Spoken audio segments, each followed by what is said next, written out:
Dear students, আজি তোমালোকলৈ লৈ আহিছোঁ HSLC exam 2023 মাল্টিপল চইচ কুৱেশ্যনৰ 10টা কুৱেশ্যনছ।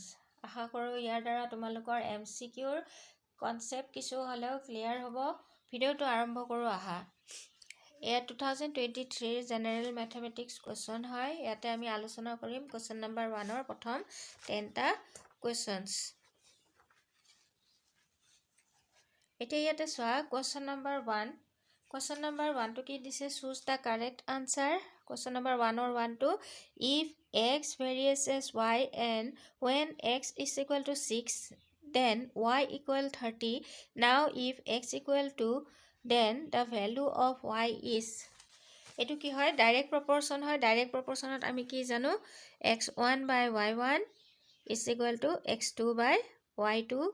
এতিয়া x1 মানে কি হয় চোৱা, ইয়াতে x1 মানে কিমান দিছে? 6 দিছে আৰু এইটো 30 দিছে আৰু এইটো তোমাৰ 2 দিছে আৰু এইটো আমাৰ উলিয়াব লাগে। তো এইটো 6ৰে এইটো কাটিলে 5 টাইমছ যাব আৰু এইটো 1 টাইমছ যাব। ক্ৰছ মাল্টিপ্লাই কৰি দিয়া, y1 যা y, 5 2 যা 10। ইয়াৰে কাৰেক্ট অপশ্যনটো হ'ব তোমাৰ C is the correct option. Question number 2 to soa, which of the following is a square of an odd natural number? আমি জানো যে odd natural number ধৰা হল 1 1ৰ স্কয়াৰ কৰিলে আমি 1 পাও। 3 odd number হয়, 3 3 যা 9 পাও। 7 আমাৰ odd number হয়, 7 7 যা 49। তো odd number যদি স্কয়াৰ কৰো তাৰ আনসাৰটো কি হ'ব? odd হয়। আকৌ ইভেন নম্বৰত চোৱা 2 স্কয়াৰ কৰিলে আমি 4 পাও। 4 স্কয়াৰ কৰিলে তোমাৰ 16 পাবা। 8 স্কয়াৰ কৰিলে 64 পাবা। এতিয়া চোৱা যে ইভেন নাম্বাৰৰ স্কয়াৰ কৰিলে আমি ইভেন পাও, অড নাম্বাৰৰ স্কয়াৰ কৰিলে অড পাও। সো এইটো ইভেন হয়, কাৰণ এইটো ইভেন, এইটো ইভেন, এইটো ইভেন হয়।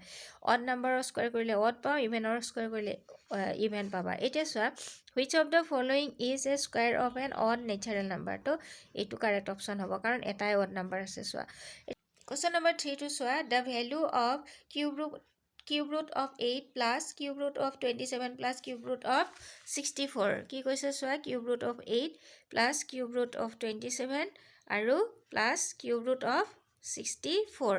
এতিয়া চোৱা cube root of 8 মানে কি জানো আমি? 8 মানে 2 কিউব হয়, তো এইটো কেনসেল হয়, এইটো 2 হ'ব। 27 মানে 3 কিউব হয়, এইটো কেনসেল হয়, প্লাস 3 হ'ব। আৰু 4 কিউব মানে কি হয়? 64 হয়, এইটো কেনসেল হয়, তোমাৰ প্লাস 4 আহিব। 2 plus 3 5, 5 plus 4 9। কাৰেক্ট অপশন তোমাৰ কি হ'ব? D is the correct option. এতিয়া question number 4 টো চোৱা। question number 4 ত কি কৈছে? Euclid's division lemma states that if a and b are any two positive integers, then there exists unique integer q and r such that তলৰ কোনটো correct হ'ব আমাৰ উলিয়াব আছে? C অপশনটো কাৰেক্ট হ'ব। চোৱা a equal bq plus r, 0 less than equal r less than b। মনত ৰাখিবা 0 less than equal r হয়, r ৰ ভ্যালু 0 আৰু 0 তকৈ কি হয়? ডাঙৰ হয়, আৰু b কৈ সৰু হয়। এইটো কাৰেক্ট অপশন হ'ব তোমাৰ কাৰেক্ট অপশন C। 5 নম্বৰটো চোৱা, the number of decimal places after which the decimal expansion of the rational number 4 cube by 2 to the power 4 into 5 cube will terminate. যদি আমি এটো টাৰ্মিনেট কৰো তেতিয়া হলে আফটাৰ কিমান প্লেসত ডেসিমাল থাকিব এটো উলিয়াব দিছে। কি দিছে নাম্বাৰটো চোৱা, 4 cube and 2 to the power 4 into 5 cube. আমি কোৱেশ্চন বিলাক সদায় কি কৰিব লাগে? অবজাৰ্ভ কৰিব লাগে। তো নিউমাৰেটৰ এণ্ড ডিনোমিনেটৰ যদি কমন ফেক্টৰ থাকে আমি ইয়াক কেনসেল কৰিব লাগে। সো 2 4 মানে কি জানো আমি? 2 স্কয়াৰ জানো। তো এইখিনি অলপ সলভ কৰিম আমি। ইনটু 5 কিউব হৈ গল। এতিয়া 2 to the power 4 আৰু এটো কি হৈ গল? 2 to the power 6। ইয়াতে সো 2 to the power 6 হয় আৰু ইয়াতে 5 কিউব হ'ব। এতিয়া 2 to the power 6 ইনটু কি লিখিবা? 2 to the power 6 টো আমি ডিভাইড কৰিম 4 and 2 to the power 2 লিখিছো। 4 plus 2 কি হ'ব? 6 হ'ব। এতিয়া ইয়াতে 2 to the power 4 into 5 cube হৈ গল। এটো আৰু এটো ক্যান্সেল হল, তেতিয়া হলে এটো 2 square by 5 কিউব হ'ব। আফটাৰ দ্য 3 প্লেস হ'ব। সো ইয়াতে কি কৈছে যে the number of decimal places after which the decimal expansion, ইয়াৰে after that কিমান প্লেসত আমি ডেসিমাল তোৰ কিমান প্লেসত নাম্বাৰ x কেটা পাম চাব কৰিব দিছে। 3 প্লেসত পাম। ইয়াৰ ইয়াৰ পাৱাৰটো চালে হ'ল তুমি হায়েষ্ট পাৱাৰটো মতে হয় ইহঁতৰ কমন ফেক্টৰ থকাৰ কাৰণে আমি কেঞ্চেল কৰিলোঁ যদি কমন ফেক্টৰ নাথাকে ডাইৰেক্ট তোমাৰ দুয়োটাৰ ভিতৰত কম্পেয়াৰ কৰিবা কোনটো হায়েষ্ট পাৱাৰ আছে সেইটোৱে আনচাৰ হয় ইয়াতে কমন ফেক্টৰ থকাৰ কাৰণে আমি কাটি ল'লোঁ তো এইটো আমি কৰি চাওঁ চোৱা কেনেকৈ কৰে তো 5 কিউব মানে কি হয় ইয়াতে আমি 2 কিউব এটা মাল্টিপ্লাই কৰিব লাগিব ওপৰতো আমি এটা 2 কিউব মাল্টিপ্লাই কৰিছোঁ 2 স্কোয়াৰ মানে 4 হয় 2 কিউব মানে 8 হয় আৰু এইটো 5 × 2 কিউব হৈ গ'ল কমন 5 2 = 10 আৰু এইটো 10 কিউব হৈ গ'ল আৰু এইটো কি হৈ গ'ল 32 এতিয়া চোৱা 32 বাই কি হ'ব 1000 এতিয়া ডিভাইড কৰিলে কি হয় চোৱা 3 প্লেছত 0 আহিব কেইটা 0 আছে 1 ৰ পিছত 3টা 0 আছে গতিকে 0 3 2 কেইটা প্লেছ 1 2 3 প্লেছ তো আনসাৰটো আমাৰ কি হ'ব A is the correct option Question number 6. If 1 is a 0 of the polynomial px equal bx square plus 4 whole into b plus 1 plus 1, then the value of b is.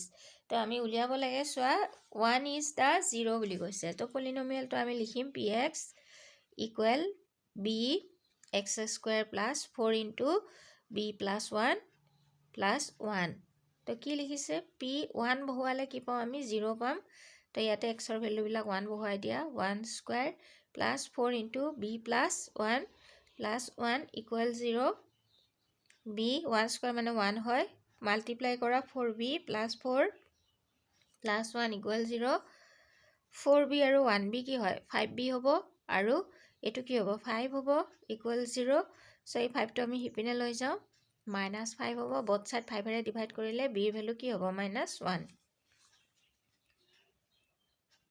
A is the correct option এতিয়া number 7 to চোৱা if the sum and product of the zeros of a polynomial are p and q then the polynomial is polynomial to কি হয় চোৱা দে ইয়াতে কি কৈছে চাও আমি ফাৰ্ষ্টতে sum to কি কৈছে p মানে alpha plus beta to কি কৈছে তোমাৰ p আৰু product of the zeros alpha beta কি কৈছে q বুলি কৈছে therefore আমি polynomial to কি জানো x square minus alpha plus beta into x plus alpha beta তো ইয়াতে লিখি দিয়া x square minus alpha plus beta মানে কি হয় px plus q ইয়াৰে correct option to কি হ'ব তোমাৰ d is the correct option x square minus px plus q Question number 8 to soa the condition that the line ax plus by plus c equal 0 passes through the origin line passes through the origin বুলি কৈছে equation টো আমি লিখি লৈছো ax plus by plus c equal 0 এতিয়া the line is passes through the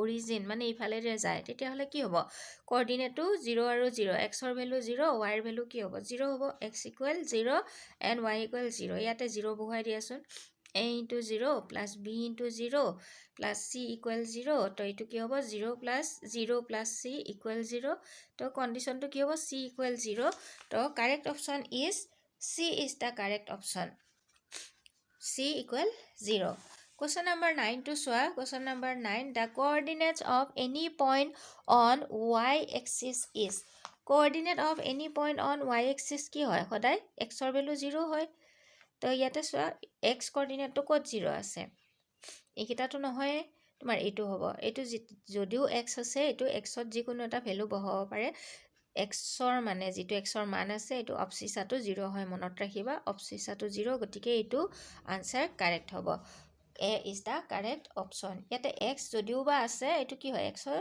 যিকোনো এটা value হ'ব পাৰে 3 হ'ব পাৰে 4 হ'ব পাৰে যিকোনো এতিয়া question number 10 to soa one root of quadratic equation is 2 and the sum of the roots is 5 then the equation is কি কৈছে এটা roots কি কৈছে তোমাৰ এটা quadratic equationৰ এটা root কি কৈছে তোমাৰ 2 হয় তো আৰু sum দুটা rootক sum to কি হয় sum to তোমাৰ 5 দিছে যদি এটা root 2 হয় আৰু sum x to দুটা root আছে তো x আনটো root আমি x ধৰিলো তো এতিয়া x ৰ ভ্যালুটো আমি কি পাম 5 - 2 is x is 3 তেতিয়া হলে আমি root দুটা কি পালো 2 আৰু 3 পালো এতিয়া আমাক quadratic equation টো উলিয়াব দিছে তো quadratic equation টো আমি উলিয়াও সোয়া x square minus sum of the roots into x plus product of the roots equal 0 তো এটো x square minus 2 plus 3 5x plus 6 equal 0